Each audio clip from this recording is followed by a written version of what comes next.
San Pedro Nolasco, fundador de la Orden de la Merced, 28 de enero.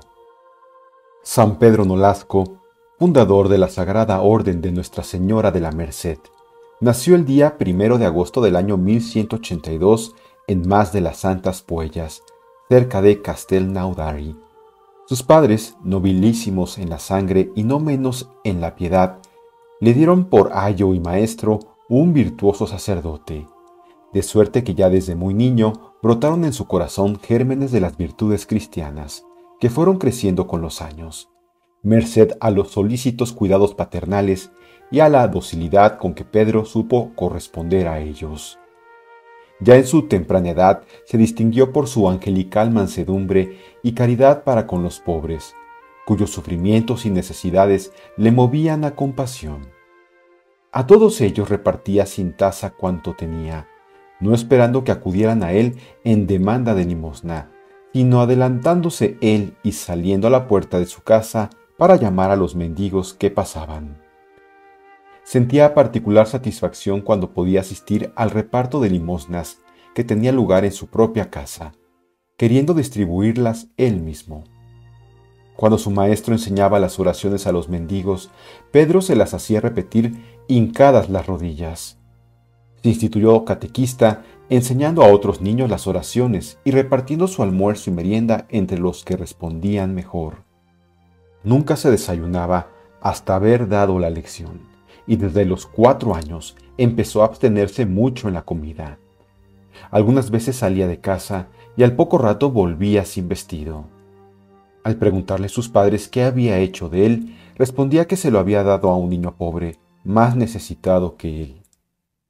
Cuando veía a algún sacerdote, se hincaba de rodillas y le besaba la mano, mas al ver a algún hereje, huía de él, y no quería sentarse a la mesa de sus padres, si había en ella algún pariente infestado de herejía. Un día, convirtiendo en bandera una estampa de la Virgen, convocó a todos los niños del lugar, y, formando un escuadrón, cuyo capitán era él, les decía: «Vamos a matar a los herejes, que son enemigos de Dios y de su madre, y muramos por la virginidad de la Reina de los Ángeles». Negaban los herejes albigenses con su boca sacrílega la virginidad de Nuestra Señora, y por eso singularmente los aborrecía el niño Nolasco, que tenía hondamente arraigado en su corazón el afecto a la Reina del Cielo. Grisaba los 15 años cuando hubo de llorar la pérdida de su padre, y al poco tiempo la de su madre, los cuales murieron cristianamente como habían vivido. Quedó Pedro heredero de cuantiosas riquezas, y sus parientes le instaban para que se casase, pero él tenía otros pensamientos y deseos. Viendo que muchos de sus deudos y amigos se declaraban en favor de los albigenses, que inficionaban aquellas comarcas con el veneno de la herejía, profanando los templos y las imágenes de la Virgen, determinó pasar a Barcelona, donde podría más fácilmente poner por obra sus caritativos y apostólicos designios. Visitó el santuario de Nuestra Señora de Montserrat y luego se ocupó en obras de caridad, visitando cárceles y hospitales, pero sin pensar todavía en un fin social determinado. Entró en relación con varios jóvenes piadosos de Barcelona y todos juntos se pusieron bajo la dirección de San Raimundo de Peñafort, canónigo de aquella iglesia catedral. No tardó la Virgen María en manifestarle a dónde habían de encaminarse sus trabajos y su celo: la Orden de la Merced. Con tales obras de piedad y amor al prójimo, pronto cundieron por la ciudad las alabanzas al santo, si bien no faltaron las censuras, acechanzas y calumnias con que suelen los malvados estorbar las más nobles y santas empresas. Pero su confianza en el Señor y el gozo grande que recibió con varias apariciones le infundieron nuevos ánimos para proseguir sus benéficos trabajos. Cierto día, hallándose en oración, vio en sueños un verde y frondoso olivo cargado de fruto, junto al cual había 2 ancianos y venerables varones, que le invitaron a sentarse al pie del árbol, y le encargaron que lo guardara y custodiara, para que nadie lo maltratase o destrozase. Con esto entendió que aquel olivo representaba la congregación que formaban él y sus amigos. La misma Virgen María se le apareció el día de San Pedro Advíncula, declarándole cómo era la voluntad de su hijo y la suya que se fundase en su nombre una orden para redimir cautivos, bajo el título de Nuestra Señora de la Misericordia o de la Merced, cuyos miembros se dedicasen a rescatar a los cristianos del poder de los infieles. Ignoraba Pedro quién era el que le hablaba, y así repuso con extrañeza y santa audacia: ¿Quién sois vos que conocéis los secretos del Señor, y quién soy yo para ejecutar tales designios? La Virgen le respondió: Soy María, la Madre del Redentor, y quiero tener nueva familia de siervos amantes, que hagan en favor de sus hermanos cautivos lo que yo hice con mi divino Hijo. Como Pedro Nolasco tenía gran amistad con el rey de Aragón, Jaime I, lleno de alegría corrió a contarle lo sucedido, y, oh prodigio, tanto el monarca como Raimundo de Peñafort, confesor del rey, habían tenido a la misma hora idéntica visión. Jaime I hizo preparar lo necesario para la ceremonia de la institución de la nueva orden, y el día de San Lorenzo, 10 de agosto del año 1218, en la Catedral de Barcelona, y a presencia de la corte, clero y pueblo, Pedro Nolasco y 12 de sus amigos fueron armados caballeros por el rey. El obispo don Berenguer de Palou les impuso las insignias de la orden. Hicieron los 3 votos solemnes de religión, a los que añadieron el de redimir cautivos, obligándose a perder ellos la libertad y exponer su vida, cuando fuere necesario para el rescate de cristianos. El rey, que consideraba la obra como suya, la distinguió con un escudo en el que figuraban las barras que ostentaban sus propias armas, y además se dio a la orden una dependencia de su palacio real, que quedó constituido así en el primer convento mercedario.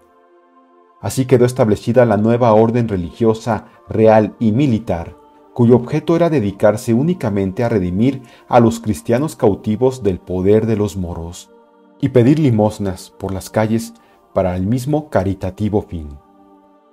Los padres mercedarios llevaron desde entonces hábito blanco, y sobre el escudo de Aragón una cruz del Cabildo de Barcelona, por haberse fundado la orden en la catedral de dicha ciudad.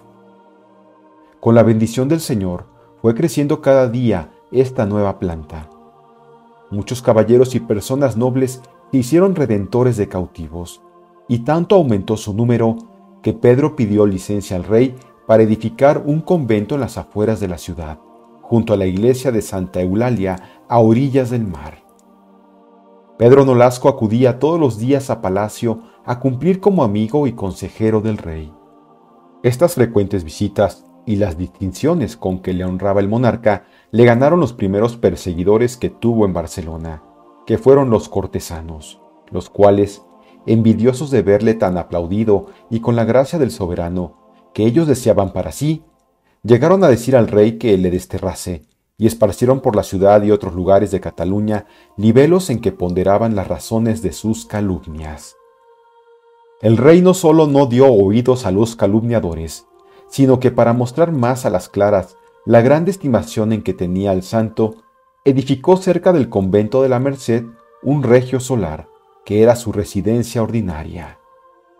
Además de la envidia, otro motivo indujo a los nobles a declararse enemigos de tan benéfica institución, y fue que sus propios hijos, maravillados de la abnegación y virtudes de los mercedarios, acudían a alistarse en la nueva orden o ayudaban con cuantiosas limosnas al rescate de los cautivos. Tan noble y cristiana conducta de los hijos llenaba de indignación a sus padres, los cuales, culpando a Pedro Nolasco de cuanto sucedía, llegaron hasta injuriarle y amenazarle varias veces con quitarle la vida. El santo varón respondía a las injurias con la mansedumbre. «Demos gracias al Señor», decía, «porque inspira a los hijos que den su hacienda para redimir cautivos, al revés de los padres, que entregan sus riquezas a los demonios». Viendo el enemigo infernal, que no había podido anegar al santo en tantas tormentas como había levantado, afligióle con una tentación más peligrosa, introduciendo en su alma la duda de si, redimiendo cautivos, no descuidaba su propia salvación. Y así pasó una temporada pareciéndole que su vida espiritual languidecía, por no poder dedicar sino poquísimo tiempo a la oración. Con esto empezó a dudar qué haría, y el temor pudo tanto en él que resolvió retirarse a un desierto, juzgando que en medio del silencio y recogimiento de la soledad, y lejos del ruido y preocupaciones del siglo, podría más a sus anchas darse a la contemplación de las cosas divinas y al trabajo de la perfección. No quiso, sin embargo, llevar a efecto tal propósito sin antes consultar a su confesor San Raimundo de Peñafort, el cual, conociendo que aquella era tentación del demonio, desengañóle y alentóle a proseguir en lo comenzado, diciéndole que Dios no le quería para el retiro, sino para que le sirviese en el mundo, haciendo bien a sus prójimos. Esta conducta del santo nos enseña que debemos acudir a recibir dirección de quien nos puede orientar en los arduos problemas de la vida, porque nadie es buen juez en su propia causa. Los mercedarios en África. Vencida la tentación y seguro ya de caminar por la senda de la divina voluntad, sintió mayores ansias de continuar las redenciones, y juzgó no debían sus hijos contentarse con rescatar cautivos desde España, sino que en alas del celo habían de volar hasta tierra de infieles, para arrancar de los dientes de los lobos a las inocentes ovejas de Cristo. Juntó a sus religiosos y les manifestó su intento, pero como no convenía que todos ellos partiesen al mismo tiempo, procedieron a elegir quiénes habían de embarcarse. El primer elegido fue el mismo fundador y prior de la orden, Pedro Nolasco. Consideró el santo aquella elección como mandato celestial y para dar ejemplo a sus hijos, con extraordinario fervor y devoción, preparóse al nuevo género de apostolado, resuelto a dar hasta su sangre por la redención de los cautivos, si tal fuere la voluntad del Señor. Pasaron primero a Valencia, que era entonces de los moros, llevando cuanto dinero y joyas tenían, y con salvoconducto entraron en la ciudad, consolando a los cautivos y animándolos a permanecer firmes en la fe. Hicieron una redención de más de 300 de todos los estados, sexos y edades, y con ese escuadrón volvieron a Barcelona. De allí a poco llevó la guerra a Valencia el rey de Aragón, y ello fue causa de que Nolasco no pudiese proseguir en sus caritativos trabajos como lo hubiera deseado. Mas con el auxilio divino, los cristianos entraron victoriosos en aquella región, y en breve tomaron a los moros el monte Enesa, cuyo castillo, por voluntad de Jaime I, fue transformado en monasterio de la Orden de la Merced, y en él se dedicó una iglesia a la Virgen María, con la advocación de Nuestra Señora del Puig.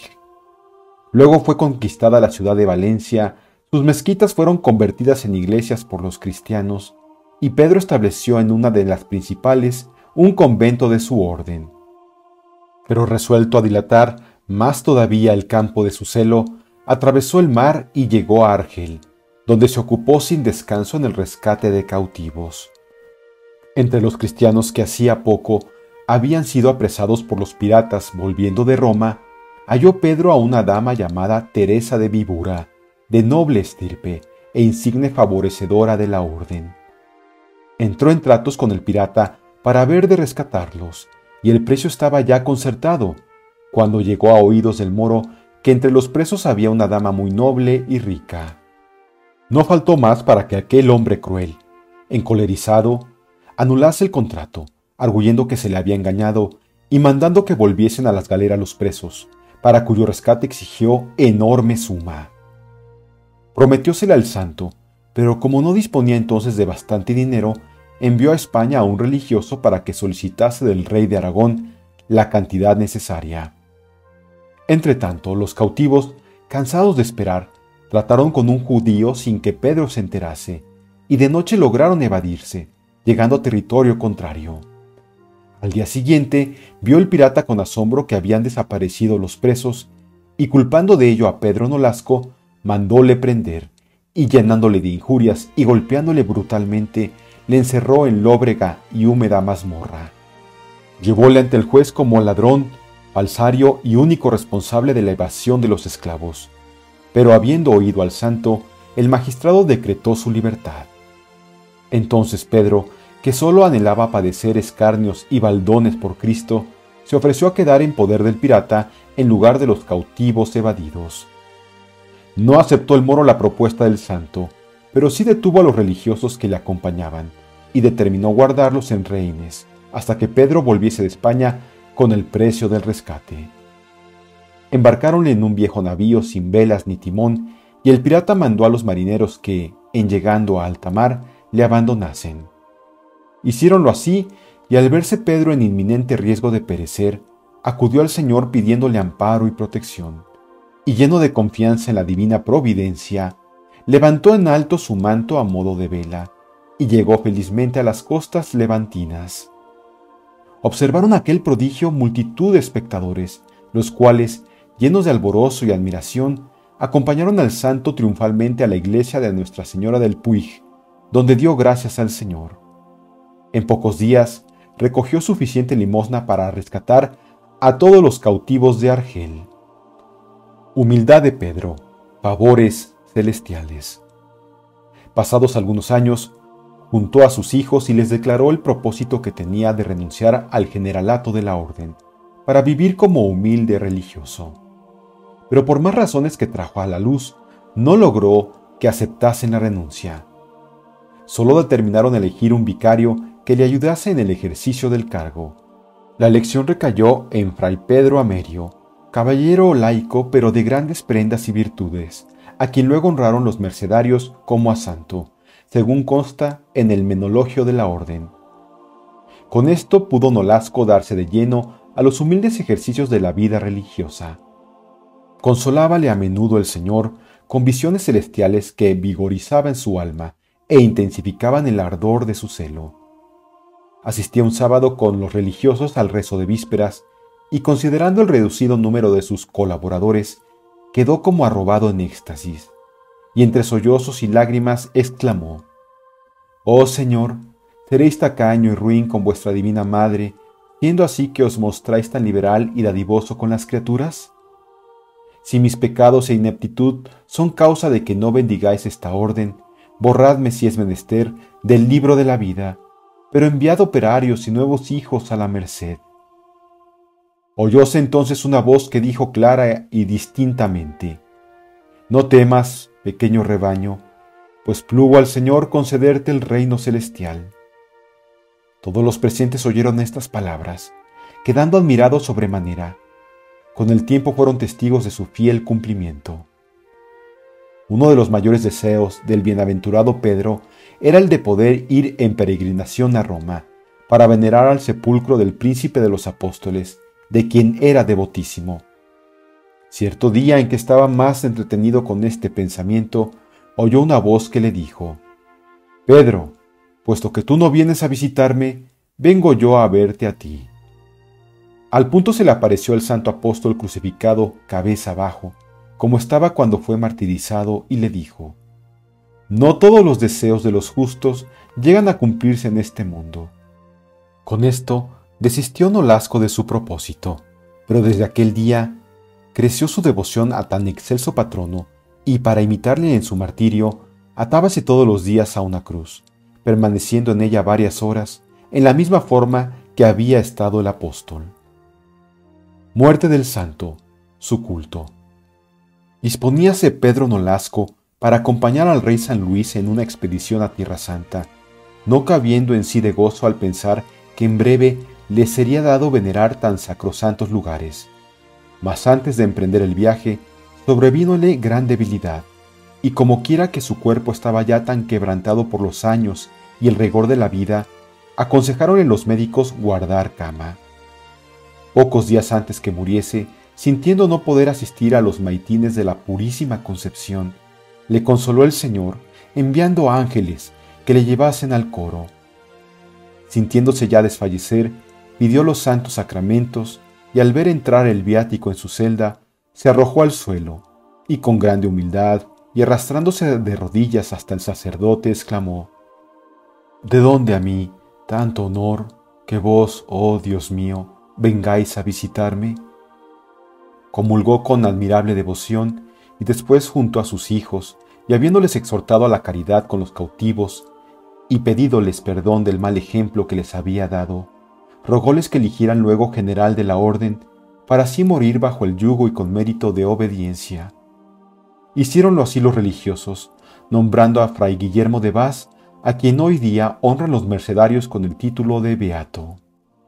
Desde entonces, apartando Pedro Nolasco el pensamiento de las cosas visibles y temporales, dióse totalmente a la contemplación de las espirituales y divinas, trabando amorosas pláticas con Dios, con la Virgen, el ángel custodio y el príncipe de los apóstoles. Dijo con gran devoción el salmo Confitebor tibi Domine in toto corde meo, y al llegar a aquellas palabras Redemptionem misit Dominus populo suo, la muerte cerró los labios de este admirable redentor de cautivos, cuya alma entró en el cielo a las 12 de la noche de la vigilia de Navidad del año 1256. Al morir San Pedro Nolasco, la ciudad toda vio una columna de luz, que en aquella hora subía desde el tejado de su celda al cielo, y salió tal fragancia del santo cuerpo que llenó todo el convento, rodeando al mismo tiempo su rostro un celestial resplandor. Siguióse una multitud de milagros, con lo que fue necesario tener algunos días sin enterrar el santo cuerpo, perseverando siempre con la misma fragancia, hasta que viendo que no cesaba el concurso devoto, sus religiosos le enterraron de noche honoríficamente. Cuando el rey supo su muerte, vino a Barcelona a venerar el sagrado cuerpo, y oyendo los muchos milagros que Dios obraba por su intercesión, mandó al obispo hiciese información de su admirable vida, que remitió a Alejandro IV con cartas suyas y de su yerno el rey don Alfonso X de Castilla, y de los prelados de las 2 coronas. Y también escribió San Luis, rey de Francia, pidiendo todos al sumo pontífice le incluyeran el número de los santos. Sus sagradas reliquias fueron enterradas en la iglesia de la Merced de Barcelona, y a pesar de haberlas buscado con empeño, no han podido ser halladas, cumpliendo con esto el Señor los deseos de su siervo, que sólo anhelaba ser desconocido de los hombres, tanto en vida como después de muerto. El día 16 de octubre del año 1628, aprobó el Papa Urbano VIII el culto de San Pedro Nolasco y concedió oficio para toda su orden. Por los años del Señor de 1664, Alejandro VII mandó rezar dicho oficio el día 29 de julio con rito de semidoble, y así constaba en el breviario romano. Pero a los 2 años, en 1666, trasladó la fiesta al día 31 de enero. La santidad de Clemente X canonizó a Pedro Nolasco el día 16 de julio de 1672 y mandó celebrar su fiesta en toda la iglesia con rito de doble. Pío XI la trasladó al 28 de enero. Rivadeneira hace resaltar la coincidencia de muchos aspectos de la vida de Cristo, Redentor de la humanidad, con Pedro Nolasco, Redentor de cautivos. Pero en lo que más se pareció Nolasco a Cristo fue en la caridad con que se ofreció a innumerables trabajos y tormentos, y muchas veces a la muerte, para redimir a los cautivos. No murió en la cruz, pero sí abrazado a la imagen de Cristo crucificado.